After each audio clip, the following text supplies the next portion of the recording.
여야가 싸우지만 이렇게까지 대귀를 이뤄서 싸우는 건 또 보다 처음이네요. 한쪽은 소귀의 경일기라고 했고 다른 쪽은 당락의 귀를 언급했습니다.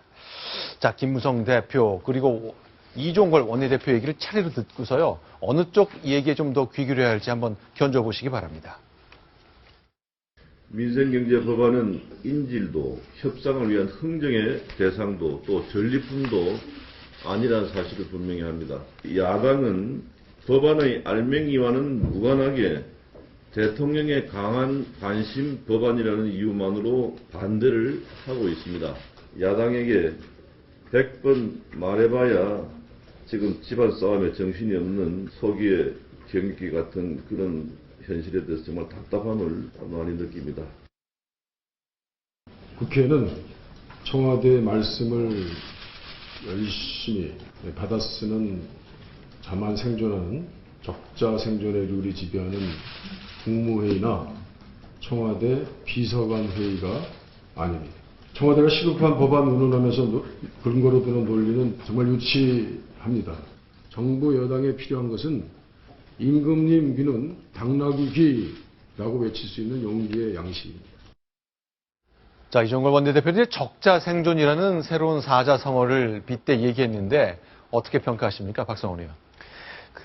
지금 국무회의석상에서 어떤 국회를 향해서 대통령이 거듭 지금 몇 차례 어떤 국회 법안 통과 지연을 비판하는 데 대해서 야당으로서는 사실 뭐 얘기를 할 수는 있습니다. 근데 문제는 그 법안의 타당성에 대해서 전혀 검토도 하지 않고 지금 야당이 내홍에 빠져서 원내 지도부가 주요한 법안에 대한 처리 일정조차 협의하지 못하고 있는 이런 상황에 대해서는 국민이 지금 지켜보고 있다는 거. 그리고 그 심판이 결국 4개월 뒤에 총선을 통해서 내려질 수 있다는 부분을 조금 염두에 두고 이견이 있으면 어떻게 접점을 찾을 수 있을까라고 하는 부분을 어쨌든 좁혀가는 노력이 좀 필요한 것 같습니다. 천상철 차장. 그러면요, 지금 이제 김무성 대표 얘기를 들어보면 야당에서는 대통령이 중요하다는 이유만으로 그 법들은 절대 통과시키지 않고 있다고 얘기했거든요. 얼마나 사실에 부합하는 겁니까? 일단 대통령이 자꾸만 여당이나 이제 국회에 많은 탓을 하다 보니까 국회가 지금 뭐 선거철에 이래가지고 표를 달라고 할 수 있겠느냐부터 시작해서 여러 차례 국회로 이 문제점을 돌리려는 그 발언을 하니까 여기에 지금 발끈하고 있는 거거든요. 물론 대통령이 추진하는 민생 법안에 대한 일부 야당이 발목을 잡고는 있습니다만 최근 들어서 그 강도가 더 세지고 있는 것은 좀 하려고 하는데 대통령이 자꾸만 야당 탓을 하고 아주 그냥 세게 몰아붙이니까 기분 나빠서 못하겠다. 이렇게 지금 나오고 있는 거거든요. 이종걸 대표의 발언도 아니 대통령이 문제가 있다고 하면 여당 너희들은 문제가 없는 거냐 이렇게 또 지적을 하면서 지금 안 해줄 것처럼 지금 얘기를 하고 있는데 과연 또 지금 워낙 경제가 어려운 상황이라 마냥 안 해줘서는 또 국민들의 따가운 질책을 받을 수 있기 때문에 끝내 가서는 해줄 가능성도 있긴 한데 또 뭔가를 또 바꿔먹기 할 가능성이 있고 그렇게 되면 또다시 비판에 직면할 수 있어서 야당 입장에서는 참 진퇴양난인 것 같습니다. 자, 정기국회는 어제 끝났고요. 오늘부터 여당이 단독 소집한 임시국회 야당이 응하지 않기 때문에 전혀 진행이 되지 않고 있습니다. 자, 빠르게 총선 체제로 넘어가고 있습니다. 당내 선거와 공천 얘기를 좀 얘기 나눠봤으면 좋겠습니다. 오늘 새누리당의 3명의 전현직 서울시당 위원장들이 재밌는 성명서를 냈네요. 어떤 내용인가요? 나경원, 김성태, 그리고 김용태 이 세 사람의 전현직 서울시당 위원장이 이번 총선에서 무엇보다 분수령이 되는 수도 서울에서 승리를 이끌기 위해서 바람을 일으켜야 한다. 그러기 위해서는 그 지명도와 그 득표력이 높은 오세훈 전 서울시장 지금 종로에 나오겠다고 하고 있죠. 그다음에 정몽준 전 당대표는 또 출마 여부 자체를 지금 뭐 거의 지금 안 하고 있는 이런 상황이고 김황식 전 총리 마찬가지고. 근데 이제 안대희 전 대법관은 지금 부산에 그 말하자면 아주 앉아서도 그 당선될 수 있다라는 해운대에 나오겠다고 지금 하고 있고. 유윤선 전 장관 서울 서초갑 역시 여당의 절대 강세 지역인 이런 데에서 다시 배지를 달겠다라고 하고 있고 이해훈 전 최고위원 마찬가지 같은 지역이고. 근데 이순석 전 비대위원은 지금 뭐 노원병에 그 안철수 의원하고 붙겠다라고 하고 있지만 다 이렇게 말하자면 이준석 전 비대위원처럼 좀 그 여당이 어렵다라고 하는 것, 여당이 취약하다라고 하는 지역에 이렇게 지명도 높은 분들이 나가서 어떤 당의 승리의 바람을 일으켜 달라. 이것이 어떤 그 서울시당위원장들의 네. 오늘 그 요청이었습니다. 자, 정리하자면요. 지금 자막에 보이는 것처럼 부산에 해운대 가겠다는 안대희, 서초갑에 나오겠다는 조윤선, 그리고 노원보다는 양천구 쪽에 관심을 보였던 이준석. 네. 그렇죠? 그리고 종로에 관심 있는 오세훈. 이런 지명도 높은 정치인들이 딴 데 나가시라. 그것이 우리 당을 살리는 길이라 했잖아요. 네. 실현 가능성 어떻게 보십니까? 실현 가능성이 그 중에 이제 아까 예를 들었지만 이준석 전 네. 비대위원 같은 경우는 네. 양천과 관심도 있었지만 요새 사실 노원병에서 안철수하고 붙어보겠다는 생각도 좀 하고 있는 것 같더라고요. 네. 예를 들어 그런 형태로 사실은 그 당의 그런 요청을 받아서 네. 이른바 험지라고 하는데 네. 좀 나가서 그렇게 해본다면 상당히 당에서도 많은 기여를 인정받겠지만 현실적으로 지금 이준석 비대위원을 빼고 과연 그런 요청에 응할 분이 있을까 네. 싶을 정도로 다 움직임이 없는 이런 상황입니다. 자, 그러면요. 야권도요. 공천과 관련해서 지금 빠르게 물밑 움직임이 있습니다. 오늘요.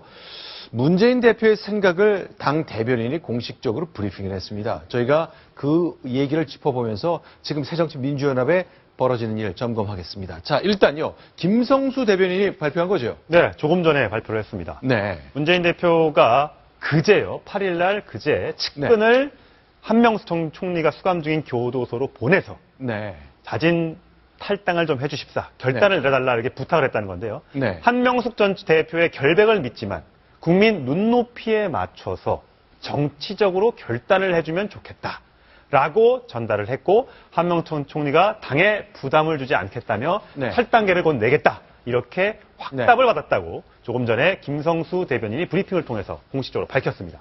자, 그러면요. 자, 그러면 오케이. 당이 원하니까 당에 부담이 주지 않겠다. 그래, 탈당하겠다.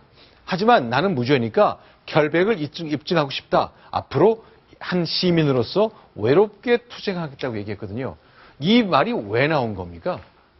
자, 이런 이제 문재인과 한명숙 전 현직 대표들의 탈당 합의 왜 나온 거죠?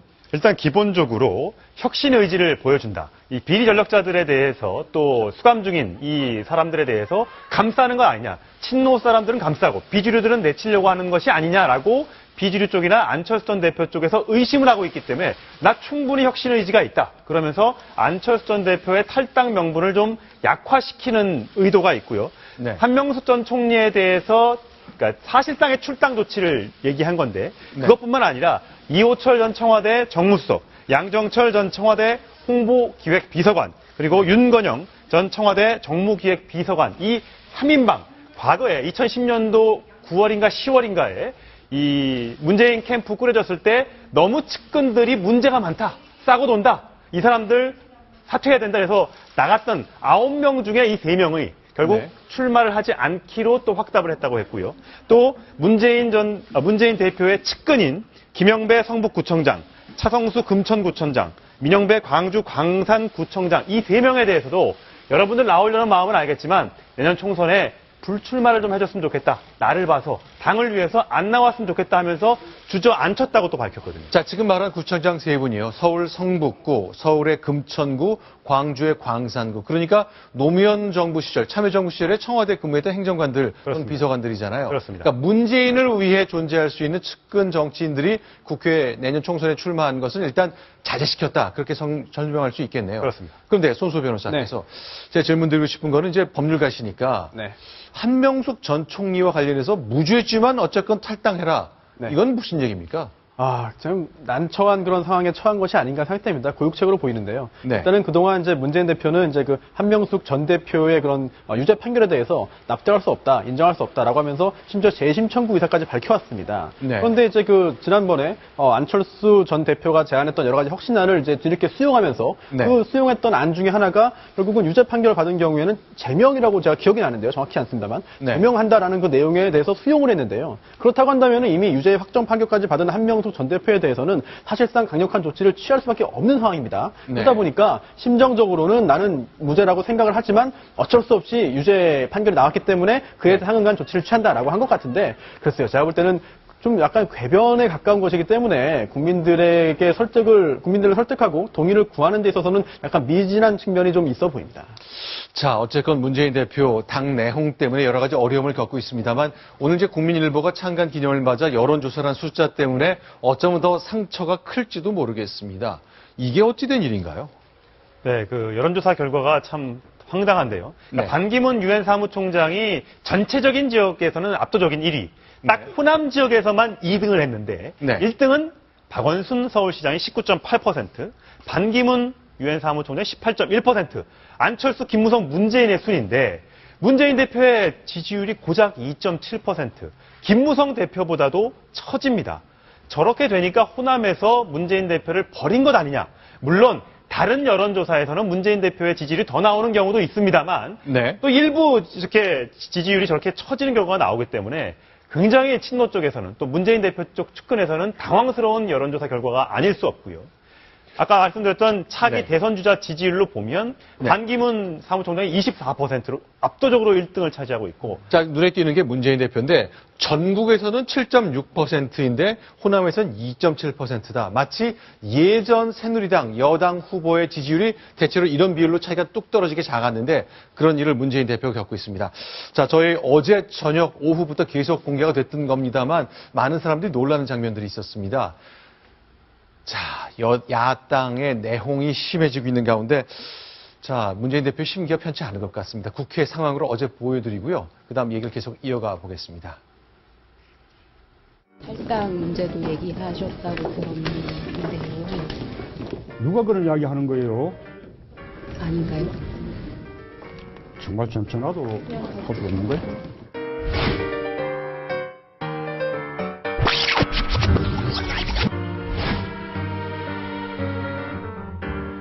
비서가 그 나하고 관계 무슨 말씀하시겠습니다. 너는 무슨 엉뚱한 소리 하고 앉았어.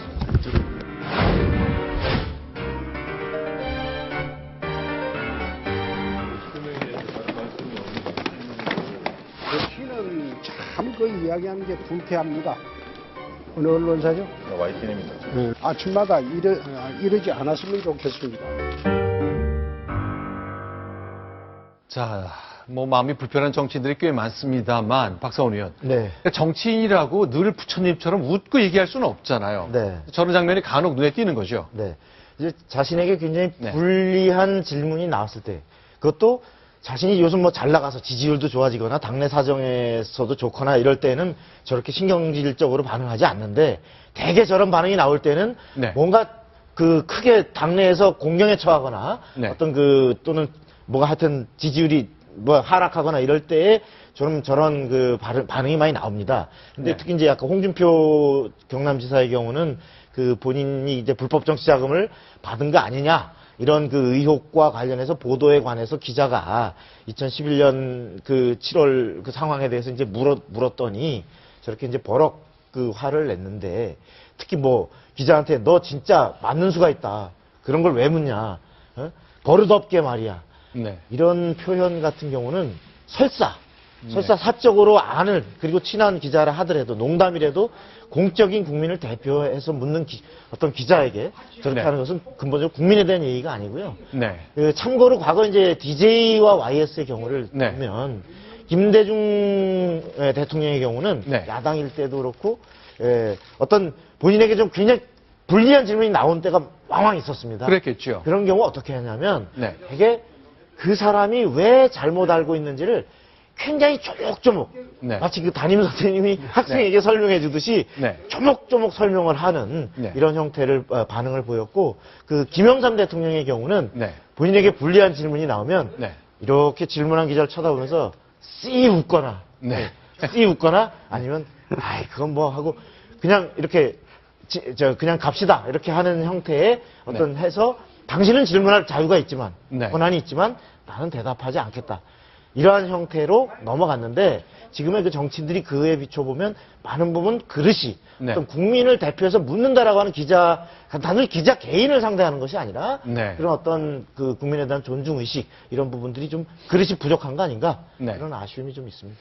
자, 야권 상황도 복잡하고 국회는 잘 풀리지 않고 정치인들이 점점 불편한 심기를 드러내지 않고 걸르지 않고 드러내는 모습들을 좀 볼 수가 있었습니다. 몇 가지 영상을 정리해 보면서 얘기를 나눠봤습니다.